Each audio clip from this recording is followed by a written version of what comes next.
안녕하세요, 여러분. 오늘은 서양 철학의 거장 플라톤에 대해 알아보겠습니다. 그의 사상은 오늘날까지도 우리에게 큰 영향을 미치고 있으며 그의 철학적 탐구는 우리가 세상을 이해하는 방식을 근본적으로 바꾸었습니다. 함께 그의 이데아론, 정의, 동굴의 비유 등을 살펴보며 플라톤의 철학을 깊이 있게 탐구해 보겠습니다.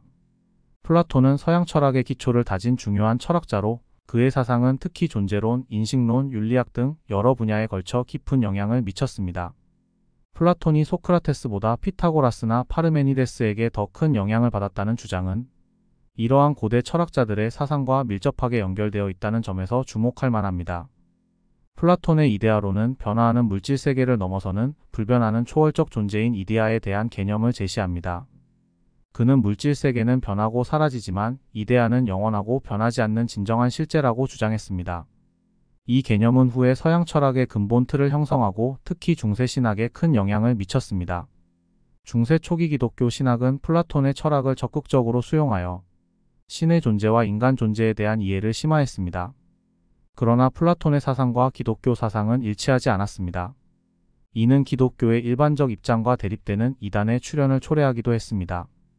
플라톤의 관념론이 신의 입장에서 서술된 것이라면 기독교 신학은 신과 인간의 관계를 보다 구체적으로 탐구하는 방향으로 나아갔습니다. 화이트헤드가 지난 2000년 동안 서양 철학은 플라톤에 대한 일련의 각주에 불과하다고 한 것은 플라톤의 사상이 얼마나 깊이 있는 영향을 미쳤는지를 강조합니다. 플라톤의 철학은 관념론의 기반을 다지었으며 이는 중세 철학에서 신의 관점으로, 근대 철학에서는 인간의 관점으로, 현대 철학에서는 그러한 모든 관점을 부정하려는 시도로 이어졌습니다. 결론적으로 플라톤은 단순히 철학적 이론을 제시한 것을 넘어 서양 철학의 흐름을 이끌어온 중심 인물이며 그의 사상은 오늘날까지도 다양한 형태로 연구되고 있습니다. 이러한 그의 영향력은 서양 철학사를 통틀어 가장 중요한 인물 중 하나로 그를 자리매김하게 합니다. 오늘은 영상을 통해 그의 생애와 주요 사상을 알아보도록 하겠습니다. 플라톤의 생애. 플라톤은 고대 그리스의 철학자이자 사상가로 다양한 서양 학문에 큰 영향을 미친 인물입니다. 그는 객관적 관념론의 창시자로 알려져 있으며 소크라테스의 제자이자 아리스토텔레스의 스승이기도 합니다. 또한 플라톤은 대학의 원형인 고등교육기관 아카데메이아의 창립자이자 교육자로서 그의 철학적 사상은 후에 서양 철학의 기초를 다지는 데 중요한 역할을 했습니다. 어린 시절 플라톤 본명 아리스토클레스는 아테네에서 태어나며 명망 있는 가문에서 자라났습니다. 외가 쪽으로는 고대 그리스의 법률가이자 시인인 솔론의 후손이었기 때문에 그는 지적이고 정치적인 분위기 속에서 자랐으며 그의 가문은 신화적으로도 바다의 신 포세이돈과 연결된다고 전해집니다. 이러한 배경 덕분에 플라톤은 어린 시절부터 높은 기대를 받았을 가능성이 큽니다. 교육면에서 그는 디오니시오스에게서 글을 배우고 아르고스 출신의 레슬링 선수 아리스톤에게 체육 교육을 받으며 몸을 단련했습니다. 플라톤이라는 이름 역시 그의 훤칠한 체격 덕에 넓다라는 의미를 담아 아리스톤이 붙여준 이름입니다. 그는 실제로 레슬링 경기에 참가할 만큼 건강하고 건장했으며 신체적 소질뿐만 아니라 예술과 문학에도 깊은 관심을 보였습니다. 젊은 시절에는 그림을 그리기도 하고 서정시와 비극을 창작하며 문학적 재능도 발휘했을 정도였습니다. 20세에 그는 철학적 탐구를 시작하게 되는데 처음에는 헤라클레이토스 학파에 속해 있었습니다. 하지만 디오니소스 극장에서 소크라테스의 연설을 듣고 깊은 감명을 받으면서 그간 써둔 비극 작품을 태워버렸고 곧바로 소크라테스의 제자가 되기로 결심합니다. 전해지는 이야기로는 소크라테스 역시 전날 밤에 백조의 꿈을 꾸었는데 그 꿈이 플라톤을 만나면서 실현되었다고 느꼈다고 합니다. 이 일화는 플라톤이 철학에 헌신하게 되는 중요한 전환점이 되었음을 나타냅니다. 플라톤은 젊은 시절 정치에 대한 열망이 있었습니다. 특히 그의 친척들이 정치계에 몸담고 있었기에 정치판을 가까이서 지켜보며 자연스럽게 관심을 가지게 되었습니다. 하지만 아테네의 정치적 분열과 혼란 그리고 권력 다툼으로 인해 친척들이 살해당하는 사건을 겪으면서 그는 정치에 대해 환멸을 느끼게 됩니다. 아테네의 민주정 체제가 들어서면서 정치에 다시 발을 들이려는 생각을 품기도 했지만 그의 스승 소크라테스가 부당하게 고발당해 사형에 처해지자 정치에서 완전히 손을 떼고 철학에 몰두하게 됩니다. 소크라테스가 죽은 후 플라톤은 스승의 사상을 더 깊이 연구하고 여러 철학자들에게 배움을 얻기 위해 긴 여정을 떠났습니다. 이 여정에서 플라톤은 당시 지식을 쌓고 철학적 시야를 넓히는 데 큰 영향을 받았습니다. 플라톤은 소크라테스 학파와 함께 메가라로 가서 에오클레이데스의 지도를 받았고 이후 북아프리카의 퀴레네로 이동해 수학자 테오도로스에게 수학을 배웠습니다. 이탈리아에서는 피타고라스 학파의 철학을 연구하였으며 이집트로도 가서 사제들에게 지식을 구하고자 했습니다. 또한 페르시아로 이동해 조로아스터교 사제들과 교류하려 했으나 전쟁 때문에 계획을 포기하고 아테네로 돌아와 아카데메이아에서 철학을 공부하며 연구에 몰두했습니다. 플라톤은 시칠리아 섬을 3차례 방문하는데 첫 번째 방문은 여행 목적으로 시작되었으나 참주 디오니시오스와 만나며 예상치 못한 위기를 겪게 됩니다. 플라톤은 참주 정치에 대해 비판적인 견해를 표현하다 디오니시오스를 화나게 했고 결국 그가 플라톤을 스파르타의 노예상에게 팔아버리는 일이 벌어집니다. 이후 플라톤은 아이기나 섬에 팔려가 사형 위기에 처하지만 철학자라는 이유로 사형을 면하고 몸값을 지불한 동료 덕분에 풀려납니다. 두 번째 방문에서는 소 디오니시오스를 만나 자신의 철인 정치 사상을 실현하고자 했으나 참주로부터 신뢰를 얻지 못하고 위험한 상황에 빠집니다. 이때 친구 아르키타스의 도움으로 무사히 아테네로 돌아오게 됩니다. 세 번째 방문에서는 디온과 디오니시오스 간의 갈등을 중재하려 했으나 성과를 거두지 못한 채 귀국했습니다. 디온은 결국 반란을 일으켜 디오니시오스를 축출하지만 배반으로 인해 암살당하고 맙니다. 아테네로 돌아온 플라톤은 아카데메이아의 학당 아카데미아를 세우고 철학 교육을 본격적으로 시작했습니다.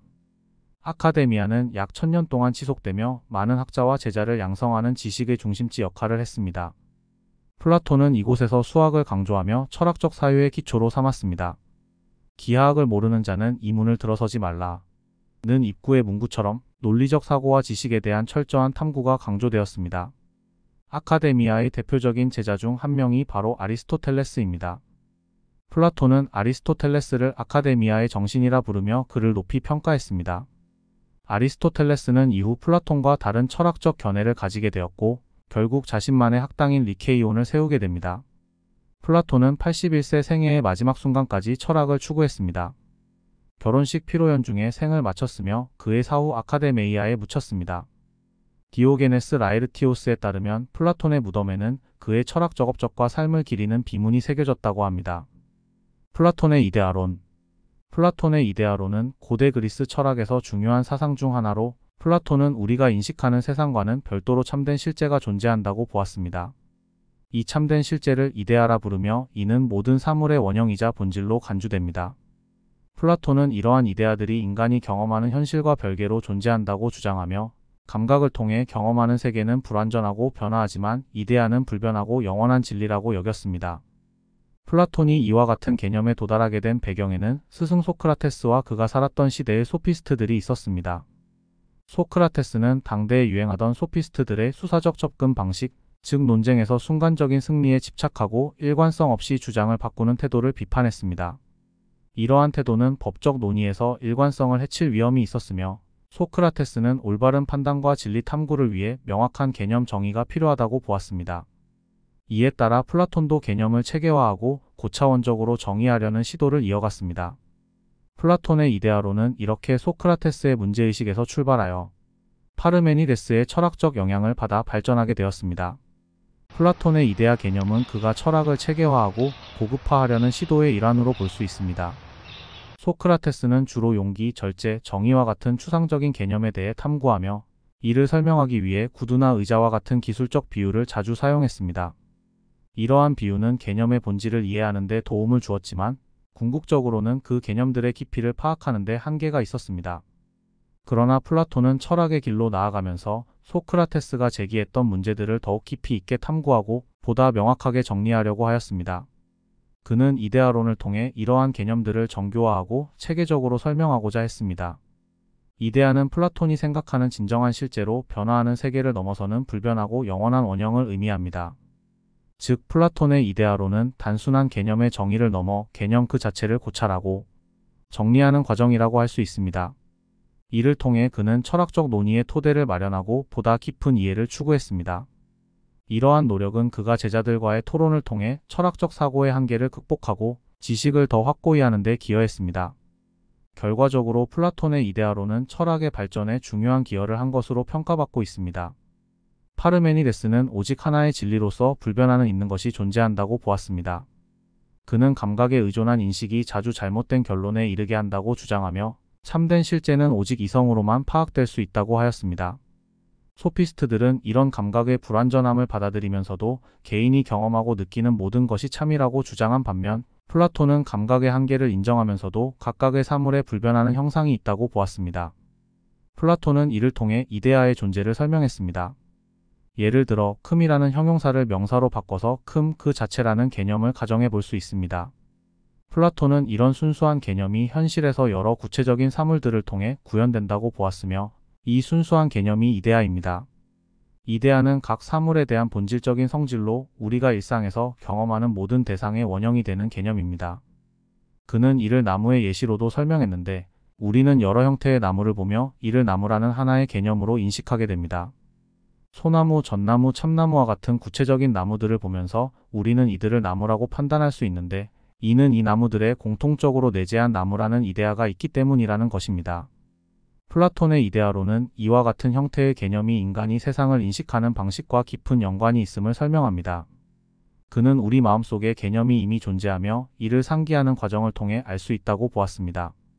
그는 이를 생득적 타고난 지식으로 설명했는데 플라톤에 따르면 모든 이데아는 우리 영혼이 이미 알고 있는 것이며 이는 인간의 영혼이 여러 번의 윤회를 거치며 경험한 것이기 때문에 새로운 경험을 통해 이미 알고 있던 것을 다시 상기할 수 있다고 주장했습니다.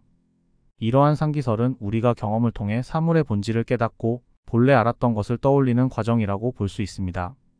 예를 들어 플라톤은 솥뚜껑을 보고 자라를 떠올렸다고 가정했을 때 그는 솥뚜껑과 자라가 유사하긴 하지만 정확히 같지는 않음을 깨닫게 됩니다. 이를 통해 우리는 감각적 경험을 통해 대상을 인식하고 그 대상을 우리 안의 개념과 비교하는 과정을 거치며 알매에 도달한다는 것입니다. 이처럼 감각 경험과 우리 안의 개념을 비교하는 과정에서 나타나는 같음의 개념이야말로 우리가 형상에 대한 본질적인 인식을 어떻게 하는지 보여주는 예시입니다.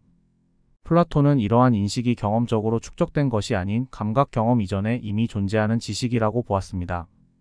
이를 통해 모든 이데아는 태어나기 전부터 우리의 영혼 속에 새겨져 있으며 우리가 세상을 경험하면서 이를 상기하게 된다고 설명합니다. 플라톤은 이와 같은 상기설을 바탕으로 인간이 진리를 추구하며 선의 이데아를 향해 나아가야 한다고 보았습니다. 그는 철학적이고 도덕적인 삶을 강조했으며 만약 탐욕과 감정에 이끌리는 삶을 살게 된다면 죽은 후에는 동물로 환생하게 된다고 경고했습니다. 반면 철학과 이성에 충실하며 영혼을 정화한 삶을 살면 인간으로 다시 태어나거나 신들이 거하는 세계에 합류할 수 있다고 하였습니다. 플라톤의 이데아는 다양한 철학적 해석을 가능하게 하며 단순한 개념을 넘어서 인간 인식의 근본을 이루는 원리로 작용합니다. 이데아론을 통해 플라톤은 정의란 무엇인가? 라는 질문에 대해 단순히 사전적 정의를 넘어서 정의의 본질, 즉 정의의 이데아에 대해 탐구할 수 있음을 보여주었습니다. 이처럼 플라톤의 이데아론은 인간의 지식과 도덕성, 삶의 방향성을 설명하는 데 중요한 역할을 하며 서구 철학 전반에 걸쳐 지대한 영향을 미쳤습니다.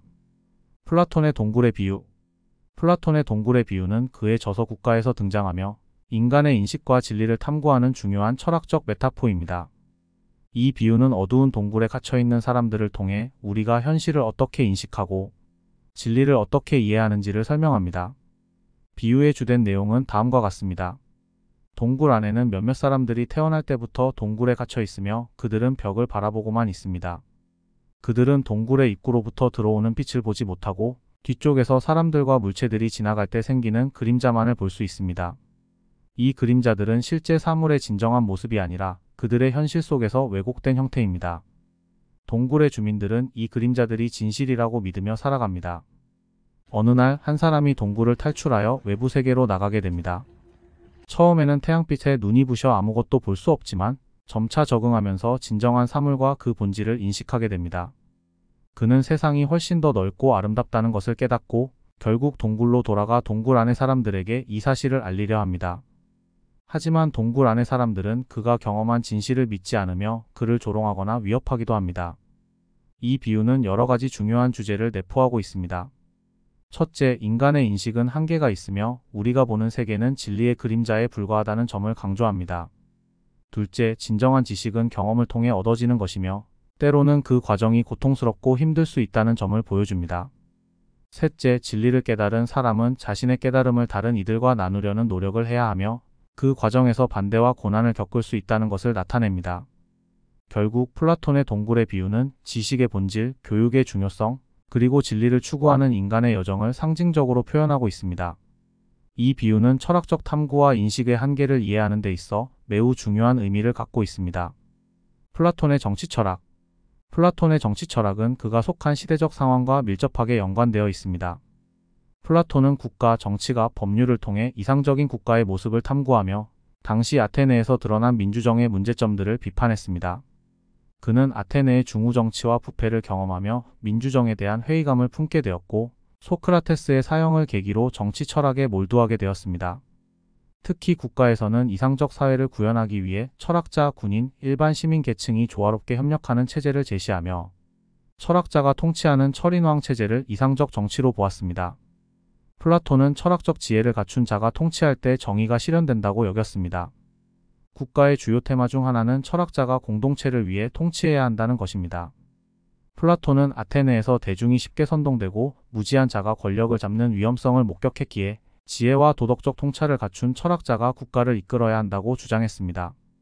그는 철학자가 개인의 욕망을 초월하여 국가의 선을 최우선으로 하며 공동체의 안녕을 위한 공정한 통치자가 될 수 있다고 보았습니다. 이러한 구조는 민주정의 한계를 극복하고 사회의 조화를 이루기 위해 마련된 것이며 아테네의 혼란스러운 정치 상황과는 대조적입니다.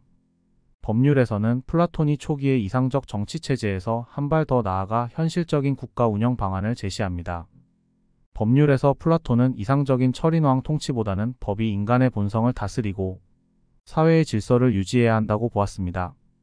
그는 법을 통해 시민의 행동을 규제하고 교육하는 것이 중요하다고 생각하며 현실적이며 안정된 사회 구조를 구축하는 방향을 모색했습니다. 법은 인간의 불완전함을 보완하고 사회 질서를 지키는 역할을 한다고 여긴 것입니다. 플라톤의 정치 사상은 현대에 이르러 크게 두 가지 탐구 방법으로 연구되고 있습니다. 첫째는 역사주의적 접근으로 당시 아테네나 그리스의 시대적 배경을 이해하고 플라톤 사상의 변화 과정을 파악하는 방식입니다. 둘째는 레오 스트라우스를 비롯한 학자들이 지지하는 비역사주의적 접근으로 텍스트 자체에 집중해 플라톤의 의도를 분석하는 방법입니다. 이러한 접근법에 대해 학자들 간의 논쟁이 이어지고 있어 한쪽에 치우치지 않고 균형 잡힌 시각을 유지하는 것이 적절하다고 평가되었습니다. 플라톤의 대화편 국가는 정치체제에 대한 고찰뿐만 아니라 교육, 윤리, 예술 등을 아우르는 복잡한 주제를 담고 있으며 그 중심 주제는 정의입니다. 이야기는 소크라테스가 아테네의 장로 케팔로스와 정의에 대해 논의하는 장면에서 시작됩니다. 소박한 정의관을 가진 케팔로스와 그의 아들 폴레마르코스는 정의란 정직하고 공평하게 행동하는 것이라고 주장하지만 소크라테스는 이를 깊이 파고들어 반박합니다. 이어 등장하는 소피스트 트라시마코스는 정의란 강자의 이익이라 주장하며 논쟁을 더욱 격화시키지만 소크라테스는 이를 반박하며 토론을 이끌어갑니다. 이후 소크라테스는 정의에 대한 탐구를 사회와 국가로 확장해 정의로운 국가란 무엇인지에 대해 고찰합니다. 플라톤의 정의 개념은 그의 철학에서 매우 중요한 역할을 합니다. 그의 대표적인 대화편인 국가에서 정의는 중심 주제로 다뤄지며 여러 인물들과의 논의를 통해 그 본질을 탐구합니다. 플라톤은 정의를 단순히 개인의 도덕적 행동이나 사회적 규범으로 한정짓지 않고 더 포괄적이고 철학적인 차원에서 접근했습니다. 그의 논의는 주로 소크라테스의 대화 방식에 따라 진행되며 정의가 무엇인지를 명확히 규명하려고 합니다. 소크라테스는 아테네의 여러 인물들과 대화하며 정의에 대한 다양한 정의를 제시합니다. 그러나 그들 각각의 주장을 검토하면서 이들이 가지고 있는 한계와 모순을 지적합니다. 플라톤은 정의를 사회 전체의 조화와 관련짓습니다. 그는 정의로운 사회는 각 계급이 자신의 역할을 충실히 수행할 때 이루어진다고 주장합니다. 즉 통치자, 수호자, 생산자라는 세 계급이 각각의 기능을 다할 때 국가가 정의롭고 조화롭게 운영될 수 있다는 것입니다. 여기서 정의는 개인의 선이나 이익을 넘어서는 사회의 전체적 조화를 이루는 상태로 이해됩니다. 또한 플라톤은 정의를 각자가 자기의 일을 하는 것으로 정의합니다. 이는 개인이 자신의 본성에 맞는 역할을 수행할 때 사회의 정의가 실현된다는 의미입니다. 따라서 정의는 개인의 도덕적 행동뿐만 아니라 사회 구조와 관계된 보다 포괄적인 개념으로 자리 잡습니다. 결론적으로 플라톤의 정의 개념은 개인의 도덕적 판단을 넘어 사회적 조화와 구조의 중요성을 강조하며 개인과 사회 간의 관계를 명확히 하는 데 중점을 둡니다. 이러한 정의에 대한 탐구는 후에 서양 철학의 많은 주제에 영향을 미치며 정의의 본질에 대한 논의는 오늘날에도 여전히 중요한 철학적 문제로 남아 있습니다. 플라톤의 정치 사상은 후대에 이르러 다양한 해석을 낳았습니다. 아리스토텔레스는 플라톤의 철인왕 체제를 부분적으로 비판하며 현실에 맞는 정치 체제를 강조했습니다. 반면 플로티노스를 비롯한 신플라톤주의자들은 플라톤의 이상주의적 측면을 더욱 확대하여 영적, 윤리적 완성에 중심을 두고 사상을 발전시켰습니다. 플라톤의 정치 철학은 이후의 정치 사상에 큰 영향을 주며 민주정과 법치주의, 독재 체제의 장단점을 논하는 데 중요한 기반이 되었습니다. 그의 철학은 중세와 근대 사상가들에게도 영향을 미쳤으며 현대 정치 철학에서도 이상적 사회를 성찰하는 유산으로 남아 있습니다. 플라톤 철학의 가치. 플라톤은 서양 철학의 기초를 세운 인물로 그의 사상은 후대 철학자들에게 지대한 영향을 끼쳤습니다.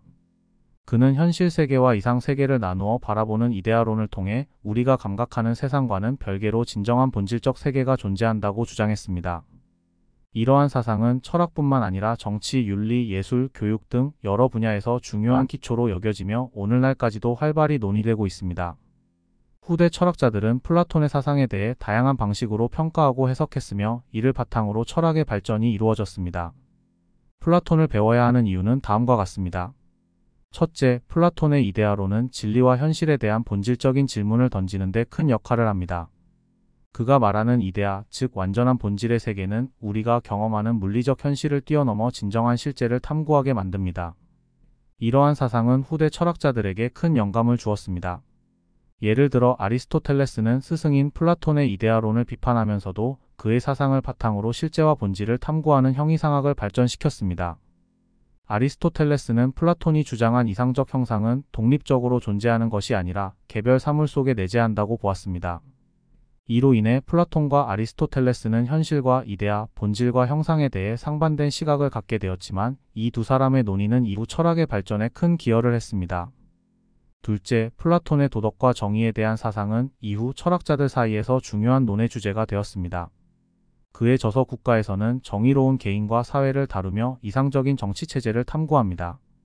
플라톤이 정의를 논하면서 강조한 이데아적 선은 후대 철학자들에게 영향을 미쳤으며 특히 중세 기독교 철학자들은 이를 신과 연결하여 선의 개념을 신학적으로 해석했습니다. 또한 칸트는 플라톤의 형이상학적 사상을 윤리학에 반영하여 의무와 선의지라는 개념을 발전시켰습니다.